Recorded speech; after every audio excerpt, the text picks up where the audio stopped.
Good morning, good afternoon, good evening, and good night, ladies and gentlemen, and welcome to the Full Length Cup Challenge, FLCC Nostalgia 400 here live on Maconey Entertainment.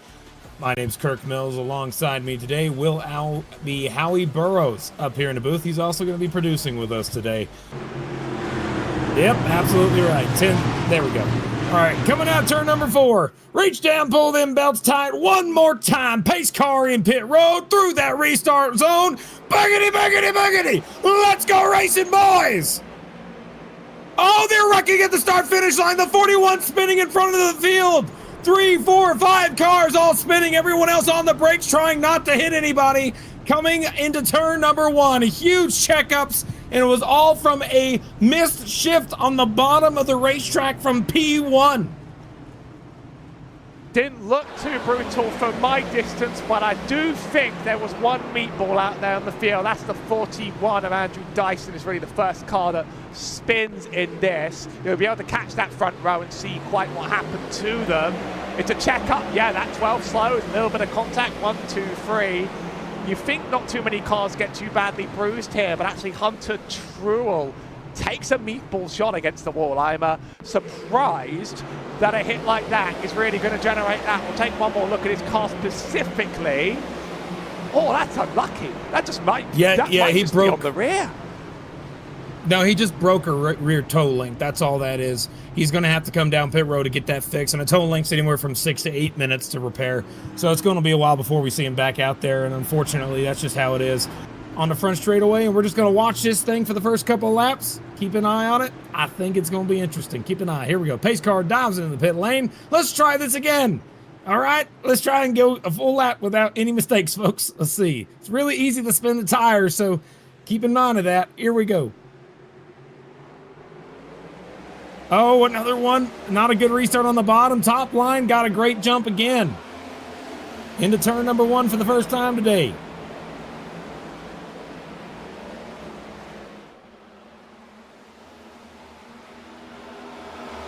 Single filed out for the first 6, it looks like. Heading down the back straightaway. Everyone's trying to get settled in.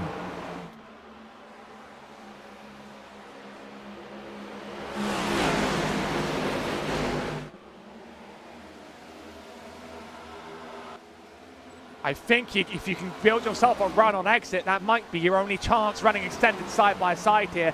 A very, very bad idea, but with a little bit of aggressive banking, you might be able to hang it up against the wall. It's why drivers have so much pace against that wall and sometimes love to leave their paint over on it.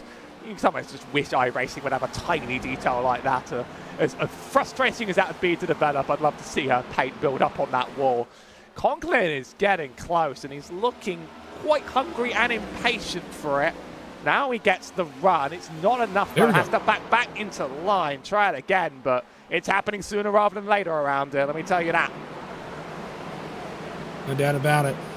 We're getting these paint files sent over as it looks like right here. Take a look at this. Sean Conklin to the inside of Patrick Gitter for the lead. It looks like he got there that time, and he will make that pass clear and easy. And now 58's got control of the lead, but Patrick Gitter's trying to stay right on the back bumper to keep working as well. No, but this is actually a very, very dominant performance. You don't see that in the full-length Cup Challenge very often. You don't get to see a car get this far out in front this early. We got Duggar coming down. He was in the top 10. Bobby Anderson joining him now. We got more cars coming down pit road. So the pit cycle has opened. It's halfway between the start of this race and the course, the stage at lap 90, which is why these guys are coming down. Hoytsma from 3rd place heads down pit road now. You're going to see more and more cars choose to come down, and they got to make a big swing on adjustments if they want to compete with Conklin today. Conklin's just got a hot rod that's so much faster. 2nd place is running lap times 2/10 slower a lap than the leader, which is a big problem if you're the rest of the field. Oh my gosh, going into turn 3, we got a slow car. Cliff Mullins almost caused a big crash there. He's way off the pace in the 44 car. If we can get a camera on him real quick just to see what's going on. See, he is just way off the pace. Is he come down pit road already? It was going into turn 3. Look at this. It was so sketchy. Oh my, right there's the leader. It's just that much slower. He Like, has I mean, stopped. do we have a minimum I'm not speed? sure. Something has happened to make that car off the pace. He's 2 laps down, and he has stopped 9 laps ago. So he is certainly not running at a safe pace on the track despite that. I'm not sure what could have caused that one. Time marches on. So many cars have missed the mark this week is the best thing I could say here. I wish I could say otherwise. I mean, the top 10 is 10th place is 20 seconds behind Conklin. 20. That is so unusual for this series. You don't normally see that huge gap happen at all. Normally, you wouldn't see that in this at all, just because the amount of talent we got in this series. We got people from Team Conti Sim Performance. You got EPI in here. A bunch of high competitive racing teams that work all week to build sets, and they move straight to the front. And I didn't mention a few, but there's a whole bunch more that have the talent to do it. But this week, it's just like nobody's able to stick with Conklin. I mean, another Ryko driver in our top 3, Nolan Hodgson, has been running very, very fast as well, likely running similar setup across the team. So that gap, that 14-second gap, speaks to the difference in pace. If you take away the setup difference between the two drivers, I think Sean Conklin just has an affinity for this track today, has done nothing but practice it, wants to make a statement. Reposition matters for points here. Jonathan Delaney trying to make that P3 on the road. There are still some close battles on the track despite our leader domination on the road. There's also Timothy Harper and Thomas Komarcheski having a close battle for 18th and 19th. But this is going to be the sort of track that's such a driver skill differentiator. That's a spin up the road, spin up the road. Oh, there's that. Oh my goodness! Crash off of turn number 4. 3-car incident. The 13 of Sean Anderson. The 08 also around. And golly, man, we just got ourselves another one. The 08 of Cody B. Johnson got loose in the middle of turns 1 and 2, overcorrected into the outside wall, came down oncoming traffic, and the 12 of Nolan Hodgson was just an innocent bystander on the lead lap, running in the top 5, and he pile drove into the 13 car, and that will take him out. Take a look at this. Here's on board with Sean Anderson. He sees the car getting loose up ahead. They're still in the throttle, and bang. Is holding obviously his brakes. Sean. That's so unlucky. Yeah, it's. I mean, if we take a look at the 12, if we can take a look at Nolan, that will be the stage, by the way. We got Conklin winning the stage. It will be Conklin, Gitter, Delaney, Hoytsma, Benefiel, Lim, Hutchinson, Murray, Kluot, and I believe Duggar will be the top 10. But take a look here from Nolan's view. He sees that wreck, chooses to go low, and yep, unfortunate for that 12 car. But Sean Conklin obviously sounds like he's on a Sunday drive. He doesn't sound worried at all. He sounds like he knows this place inside and out. It fits his style, and nobody's able to play with his stuff this week. Up front, again, Conklin, Gitter, Delaney, Hoytsma, and Lim, top 5 through the restart zone. We're going to get back underway. Watch the wheel spin. A lot better up front. 58 just jumps away. There's our 21 car. I think we now finally have a final complete collection of every single paint. Get them on your die-cast while you still can. Want to jump at the field, but we're still running too wide, several rows deep out of turn 1 and 2. Oh, the 98, I think it was, just went really, really wide in turns 1 and 2 and just went down and out. Let me triple check to make sure that was right. Yes, it was. He saved the car and kept it going, but got real loose in the back. But right here, battle for second. Delaney and Gitter. Gitter's on the top. Delaney, contact, he spins him out. And now they're sliding into turns 1 and 2. Limbs, they're 4 wide. Look out, contact, this ain't over. Hang on to it, boys. We've saved it, but this is not the sort of traffic you want to see down the back straight of Darlington. You're not going to fit 3 wide and get good pace, but that's what they're trying. Back down here with Blake Kluwer. 3 on the road. Pinned up to the top there, Alex Murray. Sean Conklin just casually getting the fastest lap. Quite a few drivers did not stop. You see Bobby Anderson, Paul Gallimore, Stephen Williams, Cody Porter, Casey Graves did not stop. So they are going to be little speed bumps in the middle of the circuit. They're going to be running like half the speed through the turns. I guess they're hoping their ultimate strategy plays out. It almost did work for them, but it hasn't quite yet.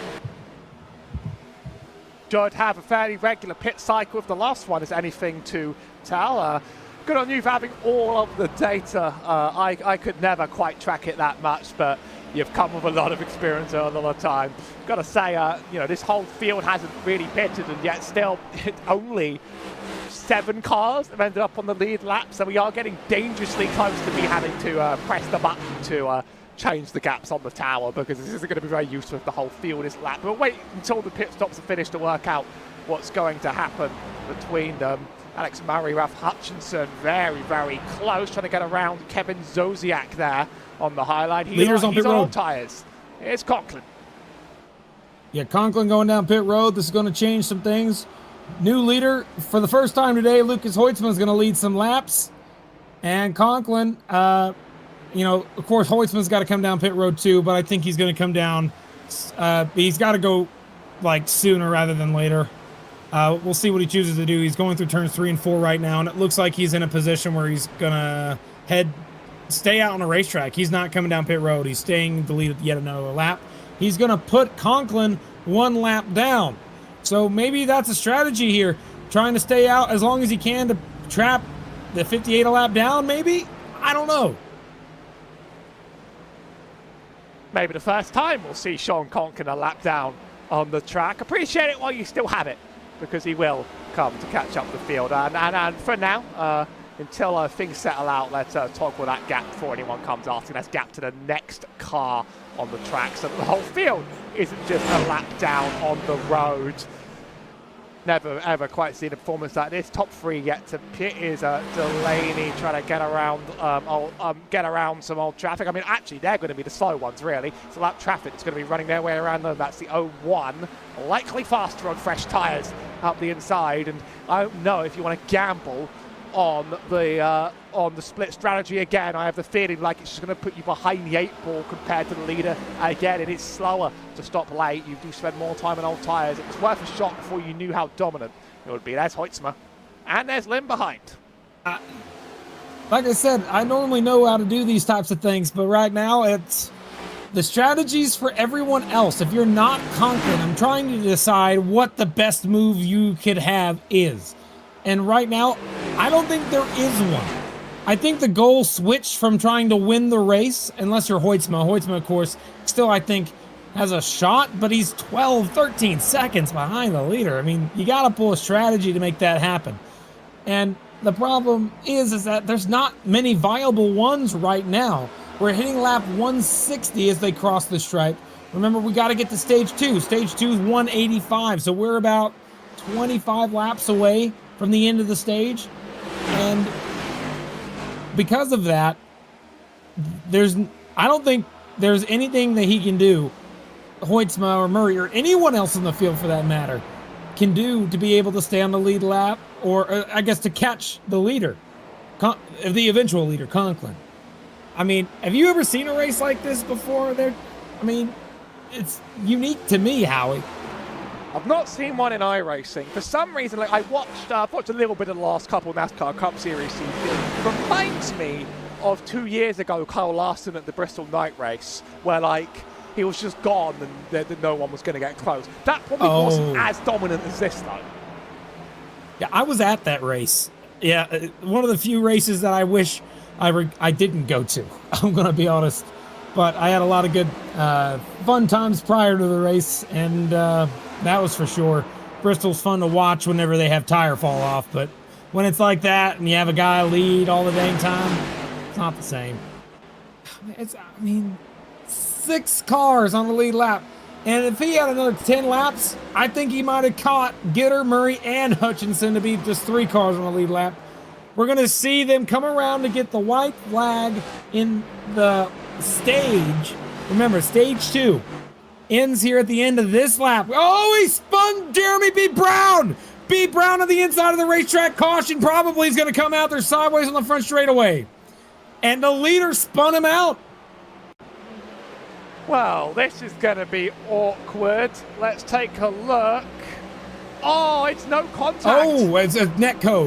Net code. I think that's aero, actually. Aero? I think he's taken air off the spoiler on that. I don't see any sign of like contact in the way the car moved. It just sort of slid out. I'm going to consider that taking the air off the spoiler myself. I see a lot on this car, and that fits the category almost exactly. Jeremy B. Brown, worst time, worst place. That's one car out, and that's the stage. Yeah, he blows a motor too with the 07. Let's take a look at the stage results here on your screen. Holy cow. Again, that's not right. Conklin, Hoytsma, Benefiel, Hutchinson, Murray, and Gitter all stay on the lead lap. Everyone else lap down. Blake Kluot, Duggar, DeCiani, and Johnny Avila. I mean, this is something else. Few drivers there out of place. Blake Kluart dropping back. That's probably going to get cleared, that black flag, but the pacing order was very, very confusing, and iRacing's caught quite a few drivers out. So that's quite a substantial gap in the middle. Alan Duggar is going to make that place pass. Due to lap down cars, I'm not sure what happened on that restart, because actually Blake Kluart's all the way back here, and then everyone else in between is laps down. What a day. Well, Yunson Lim is back on the lead lap in the 67. That's actually he's unique. gone long on the stint. He's left 45 laps on those tyres. He actually stayed out. He's hoping for a caution. Same Stephen Williams and Raymond Root. They've stayed out. Robert Miller, too. They're hoping for a caution, but this race hasn't produced any cautions outside of the state. Well, there's been 2 incidents, but they've lined up with the end of stages. So we've just had the 3, the one on the start, and the 2 that lined up close to stages. We've not had a lot of wrecking in this field. And I want to tell you a story, actually, if that's okay with you, that this race kind of reminds me of. All right, Labor Day, September 4th in 1950. All right. NASCAR was mostly running on dirt bull rings, but here in South Carolina, some peanut farmer named Harold Brasington just carved out of the wild this egg-shaped 1.25-mile asphalt monster called Darlington. That's what we're racing on right now with 92 laps to go. Okay? There's this fella from Southern California named Johnny Mance. Hot shoe, right? Open wheel guy. He run the Indy 500 twice, finished 7th one year, and he did some Formula One relief racing, but not much. He had started in only 2 NASCAR races prior to coming to Darlington. And he decided to race this race. And so this is his 3rd start. He drove a little Plymouth, number 98, 6-cylinder. It was a thrift mobile co-owned by a moonshiner named Hubert Westmoreland, I should say. And Bill France himself co-owned the car. It was the slowest car in the entire field. Nearly 10 miles an hour off from the top guy who had the fastest car in the race, right? He started dead last, right? But this guy, he had a secret that nobody really was thinking about, right? This new asphalt at Darlington is like sandpaper at the time. It would tear tires all to pieces, right? It was gritty, abrasive, chewing up rubber like it owes it money, right? And so the green flag drops, but what he did was he thought speed was not king that day. He put on a set of heavy-duty truck tires, 8-ply, hard compound hauler rubber, built to take a beating on rough roads and never quit, right? He went out there on slow but durable tires, green flag drops. Everybody starts shredding their tires left and right. Red Byron alone goes through 24 sets throughout the course of a 500-mile race. 24 sets of tires, right? But, of course, Curtis Turner, Buck Baker got in wrecks. They were out. But Mance, he just cruised steady. He didn't pit as much. That Plymouth didn't have a lot of power. But the truck tires, they didn't wear. They didn't blow. He only pits for gas. And while the field's cycling through tires constantly, Johnny's lapping around the track smooth and smart on slower but more durable tires. He takes the lead on lap 50 and never gives it back. 6 hours, 38 minutes, and 40 seconds later, Over 6 hours of racing, that guy crossed the stripe by 9 laps to win the race. You know, that story is something that I was thinking about whenever I see this 58 car. But the difference is he's got the speed. He has got something in that car. He's got the opposite. It's like he's got truck tires on the car. Everybody else is just running in a different zip code. He's 3 seconds ahead of the leader now, but for most of this race, it's been a more than 10 seconds gap, and that caution that came out for the stage really pushed him above everybody else. And this story is just something that's so old NASCAR, gritty. It's so freaking cool. But nowadays, everything is regulated. Everybody's tires are the same. The car sizes are down to the half of a percentage point. You never freaking know. Of course, people are trying to make little adjustments to make tricks work.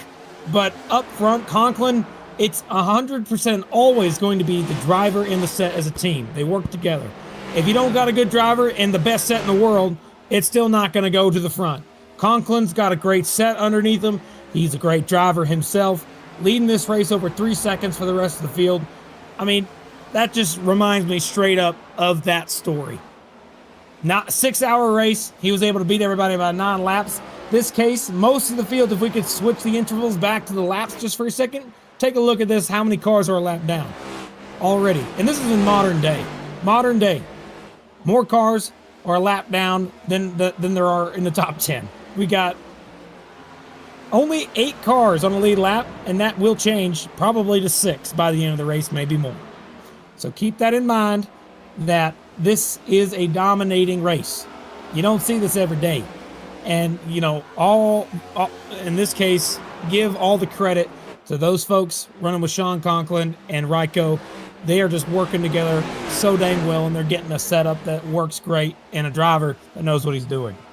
You're told with 6 hours, was it another 400, 500-mile race? Because if it wasn't, that it was a 500-mile race. Because obviously 500 miles. Obviously, we talk about how the cars aren't as fast as they used to, but they're certainly faster than they were in the 1950s. So they get through the same distance in a much quicker time. So I guess that makes sense. But still, you think that's just how long the race was. It was obviously in the era where you got moonshiner cars to run around the track. It was a very different time for the Cup Series, and that's the 26 of Paul Hill into the 10. 10's around, and that's the yellow. First. I don't think any more victims, but that was called preemptively and carefully, and that's going to make our one of our first cautions out of cycle. Yeah, this is actually going to make life a lot easier for some drivers, but still difficult. Can we pull up let's look at this replay first, and then we'll look at stints. 10 car, this is a little further back. 26 of Paul Hill on the bottom. Duggar on the top, Alan Duggar. 26 there. I don't see any problems yet. They're just racing side by side. Nothing out of the ordinary yet. Going into 1 and 2. 26 went way low on the apron. It's not normal to go that low. If you go back and look at it again just a little bit further, look how low, I guess from high above it'd be a little better to see it. But you can see he goes well below that black line. He has his left side's tires in the clean track, and that's just covered in marbles. And because of that, it's going to get the car loose. He came up the track, and no doubt about it, he hit the car on the outside, and he's out. But the huge benefit for Jun Salim. He gets the free pass because he was first car 1 lap down. He had just gotten passed, and now he's going to get his lap back, and then he'll come down pit road, get tires, and it's going to benefit him. But a lot of cars choosing to come down. Some cars probably will stay out, try to take the wave around, and hope for a caution again. But I don't see that happening again. Maybe it will, maybe it won't. But again, like I just got done saying, you don't get to see long green flag runs like this very often. And we got to the point now where a caution finally came out. This is our 3rd caution for the entire race for incident. And it's not very common to see every day. Possible. I do feel like some are going to say, because some are going to try and split it in 2. We're green again. Beautiful day for racing. Clean and green. Here we go. Going in turn 1 and 2. Everybody's trying to get settled in. This is where you want to gain the most positions you can. A lot of cars make moves here. Be careful. Getting up out of the groove is not a good sign. Single file for most of the field, as it looks like now the pylon has updated. Oh, actually not quite. Yeah, no, that's still the distance between cars. Look at this. Patrick Gitter trying to make a move to the inside of Hutchinson. There's your update, by the way. Thank you. Looks like that we have a total of 10 cars on the lead lap, just the top 10. 37 to go at Darlington. Dominant race. How many times can we say it? Sean Conklin running away, and we come back right on time. That's a car sideways on the track, and our caution goes flying. Neil Pearson in the 62 going around in turns 3 and 4. Gonna bring out yet another yellow. And does that throw a wrench in this? Absolutely it does. Now, whether or not you choose to come down pit road might be a big decision. This just got wild. 63 dove it in there deep and just got in the left rear quarter panel of the 62, but the 63 just dove it in deep. Johnny Avila gets in the back of Neil Pearson. It is interesting. So it's certainly great for the drivers that haven't stopped on that lead lap. Those that did, they're going to be able to save enough fuel. They're not going to be good on tyres. They might be able to split this strategy now and actually try and stay out and get some track position. Yeah, they'll be slow in the long run, but it's hard to set up a pass now, and time's running out on the track. Great restart up front for Conklin. He's getting away as Gitter goes down to the inside of Hoytsma. They're going to be side by side in the one. Bottom, never the fun place to be. He's made up some good places over the course of this race. He's loose, mid-corner, backs out of it. He's going to give it a better feel. He's going to get a great run down the back straight. Cliff Mullins. Blame P for Cliff Mullins went around on the front straightaway, but he caught the car, kept going straight. Keep that in mind. We had one car spin, but they're hanging on to it as Conklin leads that lap. And Hoytsma hangs on to second, but like you said, they're still battling side by side for position from third on back, it looks like. The change that they made to these cars made them low downforce, high horsepower. Well, higher horsepower. We all know we want to see some more horsepower in this car. You saw right there, 10th place. Actually, 9th place, Raymond Root get lapped. And close. now the leader. Ralph's gotten close. Yep. I'll be honest. Oh, he is. But the leader close. here is on the white flag. He's going to come to take the white flag this time, Sean Conklin. He's going to cross that stripe. 1 lap to go. We're on the final lap here in the full-length Cup Challenge. Obviously, this guy's just been on another world. So much faster than everybody else. He's going to come out of turn number 2, keep pushing. And we know for a fact that this guy is just dominated this race today. And coming through turns 3 and 4 for the final time, Sean Conklin is going to be a 2-time winner here in the full-length Cup Challenge. He crosses the stripe and he will win here at Darlington.